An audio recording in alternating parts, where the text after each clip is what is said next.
Supreme court में election case की समाअत 27 अप्रैल तक मुलतवी। अदालत 14 मई का फैसला वापस नहीं लेगी। जुलाई में बड़ी ईद के बाद इलेक्शन हो सकते हैं। चीफ जस्टिस के रिमार्क्स हैं।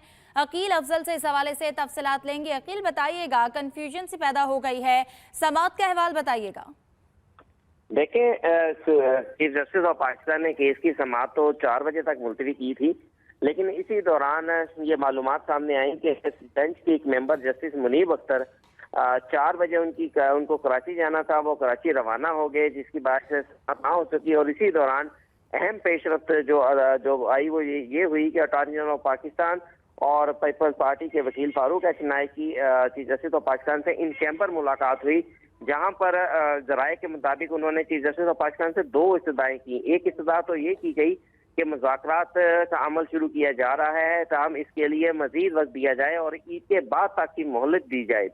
और दूसरी इस्तदा ये की गई कि अदालत 14 मई के जो इंतखाबात करवाने का हुक्म है उसे वापस ले ले। हम जब इस केस की समाअत 27 अप्रैल तक मुलतवी करने का अमले की जानिब से बताया गया, तो उन्होंने साथ ये भी बताया कि जो 14 मई को का हुक्म मुअत्तल करने की इस्तदा की गई थी उसे अदालत ने मुस्तरद कर दिया है। और मुज़ाकरात में पेशरफ्त हो तो अदालत के तो चीफ जस्टिस ऑफ पाकिस्तान ने ये कहा है कि अगर मुज़ाकरात में पेशरफ्त हुई तो अदालती हुक्म को जारी करने के हवाले से गौर भी किया जाएगा। और ये भी कहा गया है कि जजेस को बताया गया कि सरदार अय्याज सादिक और ख्वाजा साद रफीकी असद कैसर से, यानी पाकिस्तान तहरीक इंसाफ के रहनुमा असद कैसर से राब्ता हुआ है। और जिस पर जजेस का कहना था कि असद कैसर भी इन लोगों से राब्ता करेंगे।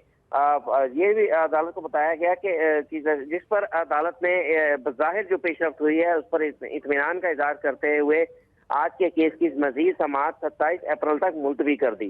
जी, बहुत शुक्रिया अकील अफजल, आपने हमें तफसीलन आगाह किया। सुप्रीम कोर्ट में मुल्क भर में इंतखाबात एक साथ कराने की दरखास्तों पर समाअत। दौरान समाअत चीफ जस्टिस उमर अता बंदियाल ने कहा, मौला करीम हमें लंबी हिकमत दे ताकि सही फैसले कर सके और हमारे जाने के बाद अच्छे अल्फाज में याद रखा जाए। चीफ जस्टिस ने कहा, सिराजुल हक, आपने नेक काम शुरू किया, अल्लाह इसमें बरकत डाले। अदालत इस नेक काम में अपना हिस्सा डालेगी। शाह महमूद कुरैशी ने कहा, अदालत के हर लफ्ज का एहतराम करते हैं, मुल्क के आइन के मुताबिक ही आगे बढ़ना है। कौम ने अब आपका फैसला कबूल किया है, देखते हैं कि हुकूमत का क्या नुक्ता नजर है। हमारी जमात आइन के तहफ़्फ़ुज़ पर आपके साथ है। वकील दरखास्त गुजार शाह खबर एडवोकेट ने कहा, बेशतर सियासी जमातों की क़यादत अदालत में मौजूद है, मुनासिब होगा अदालत तमाम कायदीन को सुन ले। जमहूरियत की मजबूती के लिए जरूरी है इलेक्शन एक ही दिन में हो। चीफ जस्टिस ने कहा, सियासी कायदीन के तशरीफ लाने पर मशकूर हूँ, कौम में इस्तिराब है, इसलिए क़यादत मसला हल करे तो सुकून हो जाएगा। वजारत दिफा की भी यही इस्तिदा है कि इलेक्शन एक ही दिन में हो और दरखास्त गुजार भी यही कह रहा है कि एक साथ इलेक्शन हो। अटॉर्नी जनरल ने ये नुक्ता उठाया, लेकिन सियासत की नजर हो गया। फारूक नाइक भी चाहते थे, लेकिन बाइकआउट हो गया। नून लीग ने भी मुज़ाकरात की तजवीज़ को सराहा है।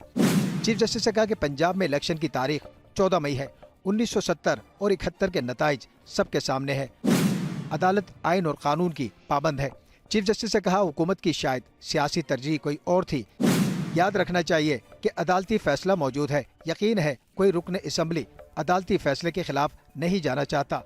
दो तरफा लेन देन से मुज़ाकरात कामयाब हो सकते हैं। गुजारिश होगी कि पार्टी सरबराहान ईद के बाद नहीं, आज बैठे। जुलाई में बड़ी ईद होगी, उसके बाद इलेक्शन हो सकते हैं। ईद के बाद इंतखाबात की तजवीज़ सिराजुल हक की है। चीफ जस्टिस ने कहा, बिलावल भुट्टो ने अच्छी कोशिश की है, तवक्का है मौलाना फजलुर रहमान भी लचक दिखाएंगे। अदालत अपना 14 मई का फैसला वापस नहीं लेगी।